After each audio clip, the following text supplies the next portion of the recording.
Hello नमस्कार। आप सबका एक बार फिर से बेसिक इंग्लिश क्लासेस के इस यूट्यूब चैनल पर स्वागत है। चलिए आज की क्लास हम लोग चैप्टर 6 करेंगे कंप्लीट, और जिसका नाम क्या है द सोल्जर। इससे पहले हम लोग 5 चैप्टर तक कंप्लीट कर चुके हैं। अगर आप नहीं देखे तो प्लीज़ एक बार आप जाकर देखिए, आपको समझ में आएगा। चूँकि एक आप सीरीज वाइज करते हैं तो ज़्यादा बेहतर होगा और आपको चीज़ें समझ में आएगी। ठीक है, तो चलिए हम लोग शुरुआत करते हैं। जो आज का चैप्टर है जिसका नाम क्या है, जिसका नाम है द सोल्जर। और सोल्जर मतलब होता है सैनिक। ठीक है, और जिसके अगर कवि के बारे में बात करते हैं तो कवि कौन है, रूपर्ट ब्रूक है। जैसा कि आपको पहले से पता है कि 90% क्वेश्चन जो होता है ऑथर या कवि से आता है, और 10% क्वेश्चन जो है आपको चैप्टर से आता है। तो इसके बारे में आपको समझना पड़ेगा। यहाँ जो कवि है रूपर्ट ब्रूक है, उसके बारे में आपको यहाँ पे समझना पड़ेगा। तो चलिए इसके बारे में जानते हैं। सबसे पहला इसका बॉर्न कब हुआ, तो 3 अगस्त 1887 को हुआ। ठीक है, और डाइड कब हो गया इसका, तो 23 अप्रैल 1915 को हो गया। तो ये मोस्ट इम्पोर्टेंट है और आपको पता है ये 1915 में इसका डेड हो जाता है। ठीक है, और 1914 में आप सब जानते हैं जैसे फर्स्ट वर्ल्ड वार शुरू हुआ था 1914 में, और 1914 से 18 तक ये है। तो ये उसी घटनाओं से संबंधित आपको ये चैप्टर आपको मिलेगा, वर्ल्ड वार से संबंधित। ये क्या थे, ये ब्रिटिश पोइट थे। इसका इंग्लैंड में जन्म हुआ तो इसीलिए इसको ब्रिटिश पोइट कहते हैं। ये वार पोइट के रूप में जाने जाते हैं। वार पोइट मतलब युद्ध के कवि कहा जाता है, क्योंकि ये युद्ध लड़ने जाते हैं। और ये सोल्जर भी है। और inspire patriotism during the first world war early phase, यानी कि ये जो चैप्टर है इंस्पायर है देशभक्ति। ठीक है, देशभक्ति, ये जो इंस्पायर देशभक्ति से ज़्यादातर इंस्पायर है, देशभक्ति से ज़्यादा इंस्पायर है। और ये कब देशभक्ति कब की बात हो रही है, फर्स्ट वर्ल्ड वार के दौरान जो देशभक्ति लोगों में निकल कर सामने आ रही थी। ठीक है, उससे ये काफ़ी ज़्यादा इंस्पायर है। देखिए हुआ क्या, इसकी मृत्यु होती है ड्यू टू सेप्टिकेमिया। एक बीमारी होती है जो कीड़ा टाइप का होता है, वो काट लेने से शरीर में पॉइजन फैल जाता है, जिसकी वजह से इंसान मर जाता है। तो इसको वही हुआ था, एक कीड़ा ने काट लिया था जिसकी वजह से शरीर में पॉइजन फैल गया था। सेप्टिकेमिया की वजह से इसकी मौत हो जाती है। और आप लोग एक चीज़ और बताए थे, कौन ऐसे कवि है जो मात्र 26 साल के एज में मर जाते हैं और उसको एक बीमारी होता है टीबी, ट्यूबरकुलोसिस। तो आप लोग उसके बारे में बताइए कि वो कवि कौन है। मुझे आप कमेंट्स में बताइए कौन से कवि है। ठीक है, पढ़ा चुके हैं। ये W.B. येट्स एक बहुत बड़े कवि हैं। इन्होंने डिस्क्राइब किया कि the हैंडसमेस्ट young man of England, कहा कि इंग्लैंड के सबसे खूबसूरत आदमी है कौन, रूपर्ट ब्रूक। रूपर्ट ब्रूक को इंग्लैंड का सबसे खूबसूरत मैन कहा गया। किसके द्वारा कहा गया, तो W.B. येट्स के द्वारा। तो इसको याद रखेंगे। ठीक है, ये चैप्टर जो है सोनेट फॉर्म में लिखा गया। अब ये सोनेट क्या होता है इसको ध्यान सुनिएगा, ये काफ़ी ज़्यादा इंपॉर्टेंट हो जाता है। ठीक है, आपके एग्ज़ाम में सोनेट काफ़ी ज़्यादा इंपॉर्टेंट हो जाता है। यहाँ से क्वेश्चन आपको एक रहेगा ही रहेगा, कंफर्म रहेगा। देखिए सोनेट क्या होता है, तो सोनेट जो होता है 14 लाइन पोएम जो होता है ना, सोनेट कहलाता है। यानी 14 लाइन की कविता को सोनेट कहते हैं। ये 14 लाइन जो होता है ना, 2 पार्ट में डिवाइड होता है, एक 6 लाइन में और एक 8 लाइन में, एक दूसरा क्या 6 लाइन में। तो 8 लाइन का जो होता है ना उसको ऑक्टेव कहते हैं, और 6 लाइन का जो होता है उसको सेस्टेट कहते हैं। तो चलिए आप बताइए हमें सोनेट क्या होता है। तो 14 लाइन की कविता को सोनेट बोलते हैं, और ये 2 भागों में डिवाइड होता है, 8 लाइन और 6 लाइन। 8 लाइन को क्या कहते हैं, ऑक्टेव, और 6 लाइन को क्या कहते हैं, सेस्टेट कहते हैं। आप इसको ऐसे याद रखिएगा। 6 को कैसे लिखते हैं, एस लगाते हैं, तो एस से सेस्टेट है, ऐसे याद रखिएगा। बाद में के ऑक्टेव तो है ही, तो आराम से याद हो जाएगा। चलिए इस चैप्टर का थीम क्या है इसको समझते हैं, किस विषय वस्तु पर आधारित है इसको समझते हैं। The poem shows the patriotic feeling, मतलब क्या है, इसमें जो ये कविता जो है ना, इसमें देशभक्ति फीलिंग को दिखाता है। एक सोल्जर का जो देशभक्ति फीलिंग होता है, जो भावनाएं होता है, ठीक है, टुवार्ड्स हिज मदरलैंड, मदरलैंड के प्रति कितना ज़्यादा होता है, वो यहाँ पर दिखाया गया। बात समझ गए? अब चलिए हम लोग अगला समझते हैं क्या है इस चैप्टर का कार्य। तो थीम समझ में आ गया। इसमें देशभक्ति जो फीलिंग होता है एक सोल्जर का अपनी मातृभूमि के प्रति, ठीक है, वो किस तरह का फीलिंग होता है उसी के बारे में यहाँ पे बात किया गया है। ठीक है, तो आशा करते हैं कि आपको ये समझ में आ गया होगा। इससे आगे देखते हैं क्या है इसका अगला पैराग्राफ। देखिए यहाँ पे क्या है, ये काफ़ी ज़्यादा आपके लिए इम्पोर्टेंट है। ये समरी आपको 5 मार्क्स का एग्ज़ाम में दिखेगा। यहाँ पे लिखा भी है, देखिए यहाँ पे BVI फॉर एग्जामिनेशन, ये एग्ज़ाम के लिए काफ़ी ज़्यादा इम्पोर्टेंट होगा। अगर आप लोग चाहें तो स्क्रीनशॉट ले सकते हैं और आप इसको याद करके, ठीक है, याद करके आप इसको लिख सकते हैं। ये आपको 5 मार्क्स का सीधा दिखेगा एग्ज़ाम में। ठीक है, बाद बाकी हम लोग इसको पैराग्राफ वाइज भी समझते हैं। एक समरी में एक जगह करके लिख दिया हूँ यहाँ पे, और बाद बाकी इसको पैराग्राफ वाइज भी समझते हैं क्या है ये समरी। ठीक है, सबसे पहली बात क्या है, देखिए ये भी एक समरी है लेकिन ये अलग तरीक़ा से लिखा गया और यहाँ पे बिल्कुल शॉर्ट करके लिखा गया है।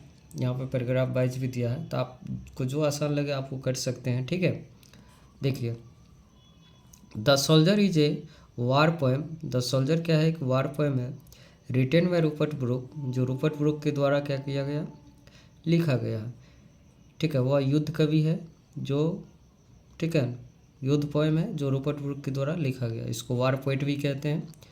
ही was an English soldier and also poet, ठीक है, also poet famous for his war sonnet. मतलब क्या, वह एक अंग्रेजी फौजी थे और अपने युद्ध सोनेट के लिए भी प्रसिद्ध थे। बात समझिए। और in this poem he talks about his affection and sacrifice for the country. इस कविता में वह देश के लिए अपने प्यार और बलिदान के बारे में बात करते हैं। आगे समझ में? चलिए सेकंड पैराग्राफ देखते, बाद में इसका हिंदी में भी लिखा है, आप समझ सकते हैं इसको। सेकंड पैराग्राफ देखिए क्या है, the poet says that wherever I would die, that certain piece of land would be forever England। इस लाइन का मतलब समझिए। कवि कहता है कि, ठीक है, मैं जहाँ भी मरूंगा उस ज़मीन का कुछ टुकड़ा हमेशा के लिए इंग्लैंड का हो जाएगा। मतलब क्या, ये कवि है, एक सोल्जर है और अपने देश के रक्षा के लिए, आन बान की रक्षा के लिए ये युद्ध लड़ने जाते हैं। और इनका कहना है क्या कि अगर मेरी मौत हो जाती है, चूँकि सोल्जर जो होते हैं अपनी जान हथेली पे लेके घूमते हैं, ये मौत से डरते नहीं हैं। ठीक है, तो इनका कहना है कि अगर मेरी मौत अगर हो जाती है और मुझे जहाँ कहीं भी विदेशों फॉरेन फील्ड पे दफनाया जाएगा, विदेश की भूमि दफनाया जाएगा, तो वो जगह हमेशा के लिए इंग्लैंड का हो जाएगा। बात सोच सकते हैं। देखिए मातृभूमि का इसका, चूँकि ये इंग्लैंड के कवि है तो इसका मातृभूमि क्या होगा, इंग्लैंड ही होगा। तो उसके प्रति देखिए इसका प्रेम। आगे समझते हैं। I am that rich dust who was born in England और consume breath to live was given river to take bath and way to Rome. बात समझे। कवि कहता है कि उस जमीन का टुकड़ा हमेशा के लिए इंग्लैंड का हो जाएगा। भाई क्यों होगा इंग्लैंड का, जरा इसको समझते हैं। यहाँ से आई एम डैट रिच डस्ट, करा कि मैं वह समृद्ध धूल हूँ जो इंग्लैंड में पैदा हुआ है। यानी अपने आप को धूल कहता है और कहता है कि मैं वो रिच, समृद्ध, ठीक है, धनवान डस्ट हूँ, धूल हूँ जो इंग्लैंड में पैदा हुआ था। और जीने के लिए सांस भी यहीं लिया, स्नान करने के लिए नदी भी यहीं मिली और घूमने का रास्ता भी यहीं मिला। देख रहे हैं, वे टू रोम, घूमने का रास्ता भी यहीं मिला। बताइए, जब इंग्लैंड ने इसको इतना कुछ दिया, एक देश ने इसको इतना कुछ दिया, तो अपने देश के लिए क्यों नहीं मर मिटेंगे। ठीक है, तो ये पैराग्राफ हिंदी में लिखा, आप समझ सकते हैं। तीसरा पैराग्राफ समझिए। तीसरा पैराग्राफ क्या कहता है, he does not give any place to evil in his mind, he never pulls himself away from the service of England. He wants a country where there would be peace everywhere and people would live in English heaven.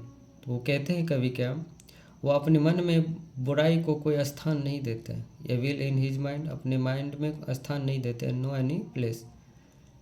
He never pulls him away from the service of England. ठीक है, और वह कभी भी खुद को England की सेवा से दूर नहीं रखते हैं, इंग्लैंड की सेवा से दूर नहीं रखते, service of England. He want to a country where there would be peace everywhere, मतलब कि वह ऐसा देश चाहते हैं जहाँ हर जगह शांति हो. And people would live in an English heaven, और लोग एक अंग्रेजी स्वर्ग में रहें. इस तरह का एक इच्छा है, समझ गए होंगे. चलिए आगे देखते हैं इसका पैराग्राफ क्या है. अगला और लास्ट इसका पैराग्राफ देखिए क्या है, इसको समझते हैं. देखिए ये क्या है. It's really an awesome sonnet by Rupert Brooke in which he has brilliantly his patriotic feeling in a brief manner.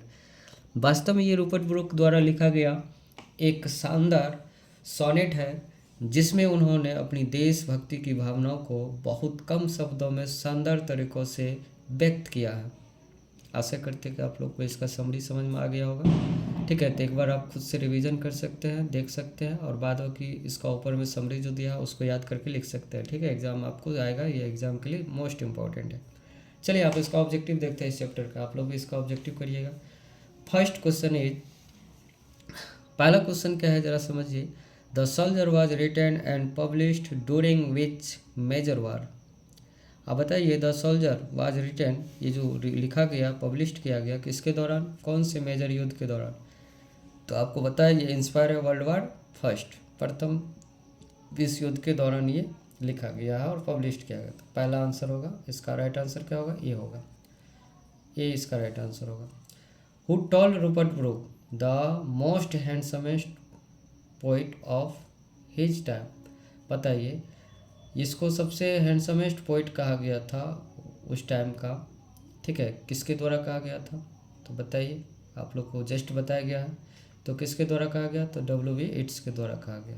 तो राइट आंसर इसका ही होगा. द सोल्जर ये डैश, सोल्जर क्या है बताइए, बलाड है, सोनेट है, लैमरिक है कि एलेजी है. तो मैंने बताया कि ये सोनेट फॉर्म में लिखा गया. सोनेट क्या होता है आप हमें बताइए, सोनेट क्या होता है. अगला क्वेश्चन देखते हैं. In huts at fish under an English heaven. देखो इंग्लिश स्वर्ग की बात होगा, तो ये किस चैप्टर से रिलेटेड है, ये कहाँ से लिया गया है, तो आप बताइए. इंग्लिश यानी कि इंग्लैंड की चर्चा हो रही है, अंग्रेजी स्वर्ग की चर्चा हो रही है, तो ये लाइन कहाँ से लिया गया, तो ऑफकोर्स कहाँ से लिया गया, द सोल्जर से लिया गया. Rupert Brooke belongs to dash. Rupert Brooke belongs करते हैं कहाँ से, तो बताइए इंग्लैंड से. Next question is, Rupert Brooke is a dash by profession. ये क्या थे, तो सोल्जर थे. नेक्स्ट क्वेश्चन क्या है देखते हैं. The poet fought as a soldier in a dash war for England. किस वार में ये लड़ने के लिए जाता है इंग्लैंड के लिए, तो world war first. Next question is, most of Brooke's poetry are about dash. इसका मोस्ट पोएट्री जो होता है किसके बारे में होता है, तो पेट्रियोटिक के बारे में होता है, देशभक्ति के बारे में होता है. Next question is, the soldier is a dash poem. Soldier क्या है, किस तरह का पोएम है, तो वार पोएम है. ठीक है, अगर इसमें कोई ऑब्जेक्टिव में दिक्कत परेशानी हो तो आप हमें बताएंगे, और भी हम इसका 2-3 क्वेश्चन और देखते हैं आगे.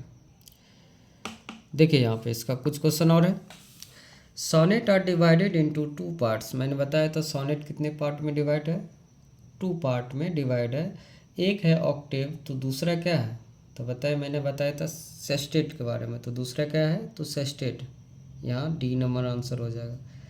ए sonnet is a poem dash of dash line. ये सोनेट जो होता है ना, एक पोएम जो होता है कितने लाइन का होता है जरा बताइए, तो कितने लाइन का होता है, तो 14 लाइन का होता है. Rupert Brooke is remember as a dash poet. किस तरह के पोइट के रूप में इसको याद रखा जाएगा, याद किया जाता है, तो वार के रूप में. Next question is, the poet consider himself as a richer dash of England. ये पोइट जो है ना अपने आप को धनवान इंग्लैंड का क्या चीज़ समझता है, तो डस्ट समझता है, धूल समझता है। ठीक है।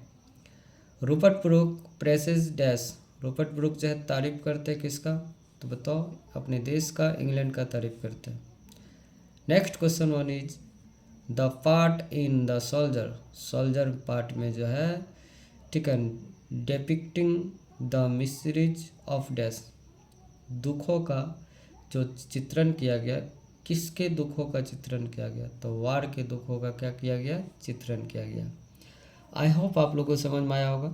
हम लोग अगला चैप्टर पढ़ेंगे नेक्स्ट वीडियो में, जिसका नाम क्या है, मैकावेटी द मैस्टिक कैट। लेकिन आज के क्लास हम लोग यहीं तक रखते हैं, और अगर आपको कोई दिक्कत परेशानी हो तो आप हमें कमेंट करिए, और अगर आपको अच्छा लगा तो आप हमें सपोर्ट कीजिए। ठीक है, और रेगुलर आप बने रहिए, आपका रिजल्ट उम्मीद करिए आएगा, बेहतर आएगा। ठीक है, खाली देखने से नहीं होगा, आपको पढ़ना पड़ेगा, मेहनत करना पड़ेगा। आप हमारे साथ जुड़िए, आपका तैयारी अच्छा हो जाएगा, और आप भी मेहनत करिए। ठीक है, तो उम्मीद करते हैं कि आप लोग को समझ में आ गया होगा। मिलते हैं हम लोग नेक्स्ट क्लास में, तब तक के लिए आप अपना ख्याल रखें। ठीक है, thanks for watching this video.